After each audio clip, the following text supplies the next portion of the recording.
नमस्ते, सत श्री अकाल, आदाब मेरी प्यारी महिला साथी। Welcome to academic classes. तो ये हमारा आज का सेशन 5 जिसमें हम चाइल्ड एंड केयर से रिलेटेड 2017 में जो क्वेश्चंस आए थे उनके बारे में डिस्कस करने वाले हैं। ओके, तो इसके पहले 4 क्लासेस हो गई है, दैट मीन्स कि 40 क्वेश्चंस हमारे हो चुके हैं। एंड इसी टाइम पे आप लोगों को हेल्थ एंड न्यूट्रिएंट की भी क्लास मिलती है।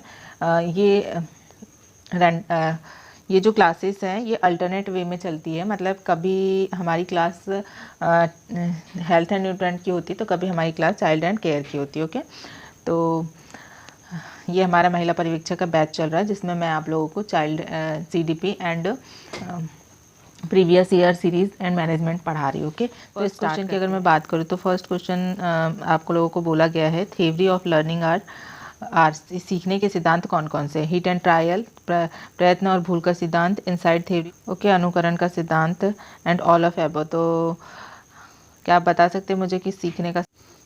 तो right answer is the all of एबो। सीखने के सिद्धांत में ये पूरे सिद्धांत आते हैं। ओके, सभी से सीखने का सिद्धांत का डेवलपमेंट होता है। नेक्स्ट क्वेश्चन की अगर मैं बात करूँ तो नेक्स्ट क्वेश्चन में बोला है, factors affecting process of learning, बालक के सीखने की प्रक्रिया को प्रभावित करने वाले तत्व कौन कौन से?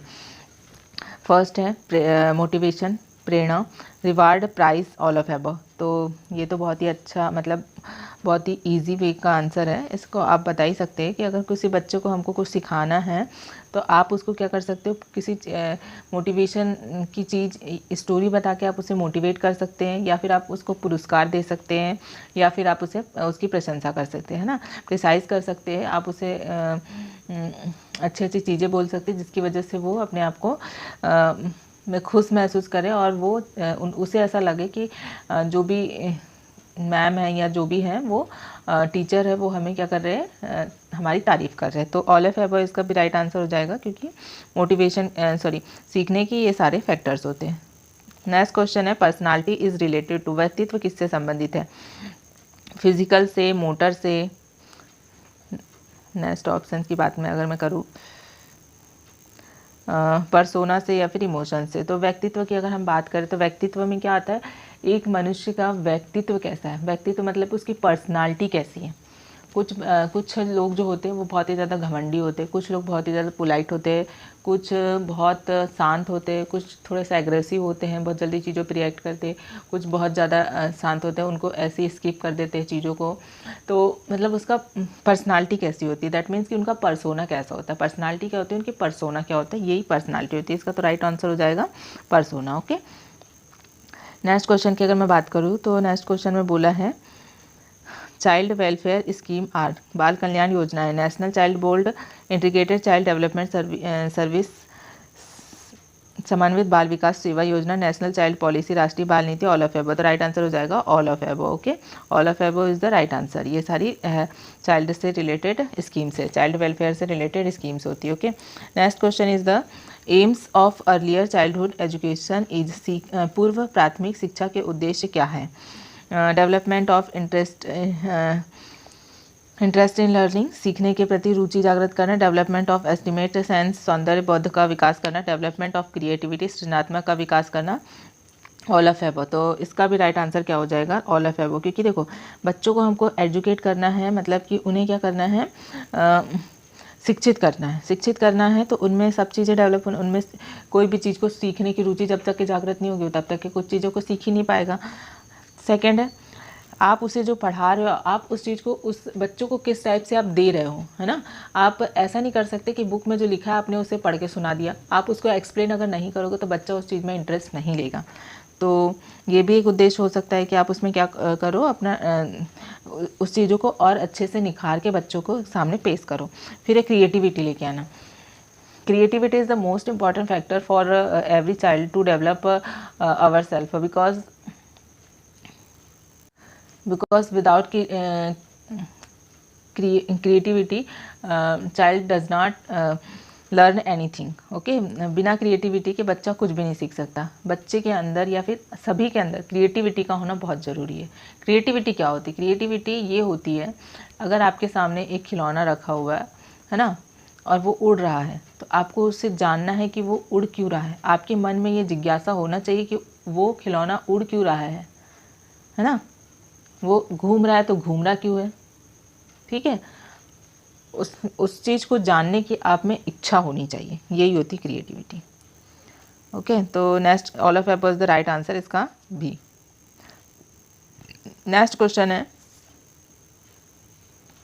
Psychologic drama for the treatment of मनो अभियान का उपयोग खालिस्तान उपचार के लिए किया जाता है। देखो, साइकोलॉजी ड्रामा का यूज़ जो है वो किस बच्चों के लिए किया जाता है, उसका यूज़ जो है वो ऑप्शंस के अकॉर्डिंग अगर हम बात करें, फर्स्ट ऑप्शन दिया है बाल अपराध, सेकंड ऑप्शन है असामान्य बालक समस्या, थर्ड है प्रॉब्लम चाइल्ड और फोर्थ है मैटरनल रिटार्डेड चाइल्ड। ओके, तो साइकोलॉजिकल ड्रामा का यूज़ जो है वो बाल अपराधी बच्चों के लिए किया जाता है, क्योंकि देखो अगर कोई बच्चा ने कुछ अपराध किया है तो उसमें कुछ ना कुछ प्रॉब्लम्स होगी, उस बच्चों के माइंड में कुछ गलत चीज़ें चल रही होगी या उसने गलत चीज़ें सीख लिया होगा जिसकी वजह से उसके द्वारा ये अपराध हुआ है ना। अब हर किसी को हम ये नहीं बोल सकते कि गलत चीज़ें सीखी होगी, कुछ लोगों की पर्सनालिटी ऐसी होती है कि वो मतलब गलत ही करते हैं, क्योंकि वो वैसा देखते हैं, उनका परिवार माहौल में, समाज में, जिस समाज में रह रहे हैं, जिस सोसाइटी में वो उनका लिविंग है, वो यही सारी चीज़ें सीखते हैं। बट जो अच्छे हैं, अच्छे फैमिली से बिलोंग करते हैं, जिनकी सोसाइटी वेल एजुकेटेड है, बट वो चिल्ड्रंस भी कभी कभी गलत चीज़ें कर लेते हैं, क्योंकि उनकी साइकोलॉजिकल थिंकिंग में चेंजेस आ जाता है, वो गलत चीज़ें देख लेते हैं, गलत चीज़ें सीख जाते हैं। इसकी वजह से जो बच्चे जो बाल अपराधी होते हैं उनके लिए साइकोलॉजिकल ड्रामा का यूज़ किया जाता है और उन्हें सुधारा जाता है। ओके, तो इसका राइट आंसर हो जाएगा साइकोलॉजिकल ड्रामा। नेक्स्ट क्वेश्चन है craft educated should be given to हस्तशिल्प की शिक्षा क्यों दी जानी चाहिए। ओके, तो ऑप्शन की अगर मैं बात करूँ तो ऑप्शन में क्या दिया हुआ है देख लेते हैं। ऑप्शन में दिया है कॉमन चाइल्ड, सामान्य बालक, बैकवर्ड चाइल्ड, पिछड़े बालक को, रिटार्डेड चाइल्ड, मंदबुद्धि बालक को, या फिर गिफ्टेड चाइल्ड। ओके, तो इसका राइट आंसर हो जाएगा बैकवर्ड चाइल्ड, बिकॉज अगर बच्चे जो हैं बैकवर्ड पीछे हैं, किस चीज़ में पीछे, अगर वो पढ़ाई में पीछे, तो हमें उन बच्चों को किसी और चीज़ में आगे निकालना है ना, किसी और चीज़ में उनको अच्छा बनाना है, उनकी टैलेंट को निखारना होता है। तो बैकवर्ड चाइल्ड को ही क्राफ्टिंग का मोस्टली सिखाना चाहिए। तो right answer is the backward child. Yes, the right answer is backward child.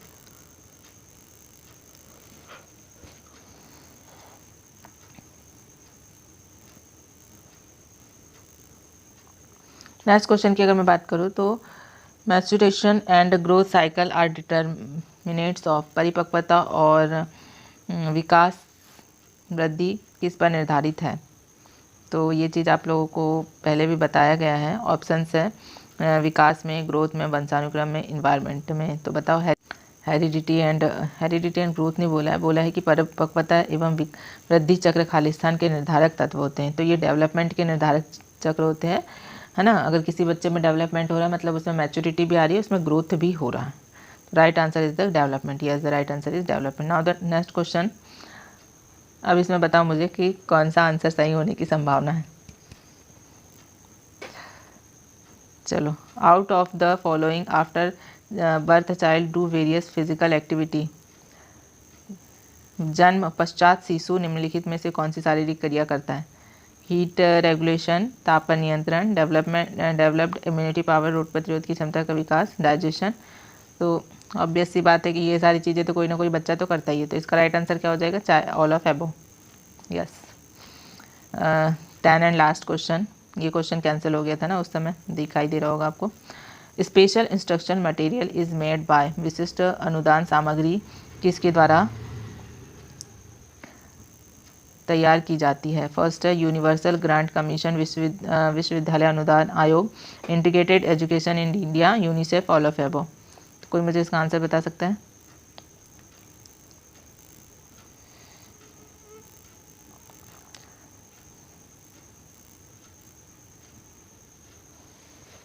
तो इसका राइट आंसर हो जाएगा integrated education in India. Okay, जैसे कि आपको यहाँ पे दिखाई दे रहा हो।